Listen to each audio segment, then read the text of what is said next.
Leadership is the ability to influence people. That may be leading subordinates, making sales, dealing with stakeholders, or even with your family. But why should anyone listen to you and be influenced by you? The reason is that you probably are drawing upon one or more of your sources of power. What are these sources? Research has shown us that there are six basic sources of power to influence people. The first one is legitimate power. When a policeman pulls you over and you see those blue lights there, that's a sign of legitimate power. You also learn it at a very young age as a teacher in the front of the room has legitimate power over the students. As a business owner, you have legitimate power over those people who work for you. The second one is reward and coercive power. They are the two sides of the same coin.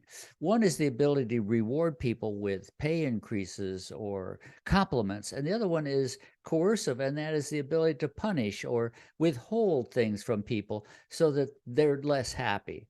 So, a boss or manager has the ability to reward and the ability to punish. Likewise, a teacher has that ability as part of her legitimate power. She has the ability to reward people for good behavior and the ability to punish. Next one you see most often in business is expert power or expertise.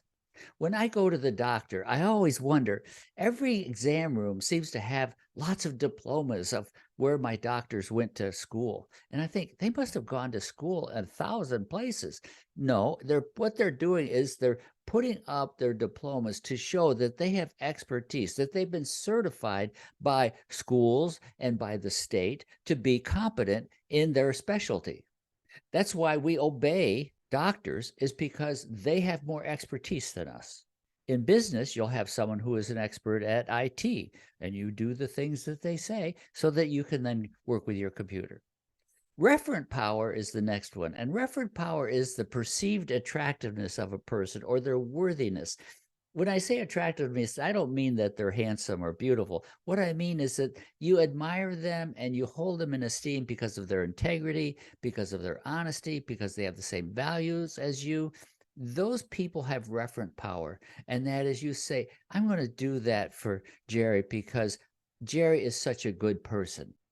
The next one is sort of like that, but a little bit different, and that is connection power. And that is, people are connected with someone who has one of the other sources of power. I recently did an executive program, and one of the people in the program was the son of the CEO. Now, that son has connection power that's obvious. It's nepotism, it's a relationship. But also, it can be, I'm friends with the boss, or I'm friends with someone who's influential, or maybe someone who is an expert. So I get the connection power that helps me be listened to because they know I'm connected with someone. Informational power is an interesting one, and that is, some people have unique forms of information. I listen to my stockbroker because he knows more about the stock market and investing than I ever will. In business, you also have that people in all their functional specialties. So IT people have information, finance people have information, lawyers have information, as well as expertise.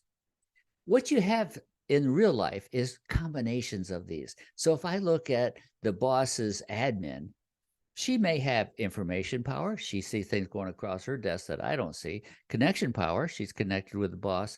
And she maybe have referent power in that I just like her as a person. I've known her forever. Managers can be liked, admired, and be expert in their fields and feared at the same time. So we draw on these different sources of power to influence people in different ways at different times. What I mean by that is, power is situational. Expertise may work really well at work, but when you come home, it's not going to buy you much. After I got my first patent, I was so proud. And I was talking with my wife. And then after we had that discussion and a glass of wine to celebrate, she said, "By the way, the dishes need to be done." I said, "Yes, ma'am." You also have people who try to use the wrong kind of power at the wrong time. So YouTube is filled with examples of police recordings of stopping people for traffic violations. And the people say, "Do you know who I am?" Well, it doesn't matter because you were speeding. So those are examples of where people use the wrong source of power to try to influence someone, and it doesn't work. The question for you as a leader and an entrepreneur is, where do you have the most power and where can you most effectively use it? Do you use the right type of power with the right situation? And then consider where you have less power and how you might increase that power. How do you increase your referent power so that people like and admire you? How can you increase your expertise so that you're listened to in those areas of expertise that are the domains of knowledge for your business? So think about how you use power, and you'll find that you get better at it as you go along. By understanding the different sources of power, you're able to increase your influence and also to create a better, more equitable workplace. Consider this.